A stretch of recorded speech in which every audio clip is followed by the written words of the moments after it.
Kadang-kadang kita rasa tertekan dengan segala isu yang ada. Tetapi tiga pilihan raya yang berlaku tidak memberikan indikasi yang kita ni akan kalah. Satu di Kuala Kangsar, kedua Sungai Besar, terutama di Sarawak. Oleh kerana itu, pada ketika kita rasa tertekan, kita juga perlu mengukuhkan parti, kerana kita yakin rakyat masih lagi inginkan UMNO untuk menjadi pimpinan bersama Barisan Nasional. Itu kerja pembangkang sebenarnya. Apabila mereka ingin bertanya pada saya tahulah siapa yang bertanya tu.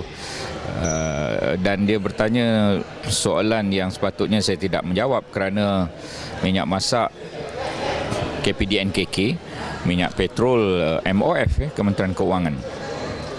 Tetapi begitulah kerja pembangkang. Kita jawab pun mereka spin, kita tak jawab pun mereka spin.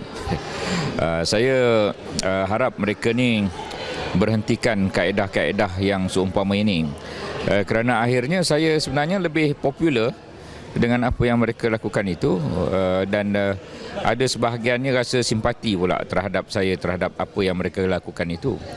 Tetapi kita letaklah sebelah perkara itu. Yang penting apa yang saya sebut, contoh macam GST sebelum ini,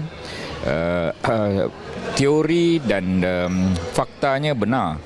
Tetapi apabila tidak berlaku, bukan salah saya sebenarnya, itu salah etika peniaga, salah penguatkuasaan yang kurang ketat. Saya harap lambat laun rakyat akan mengetahui bahawa apa yang pembangkang troll saya itu adalah tidak benar.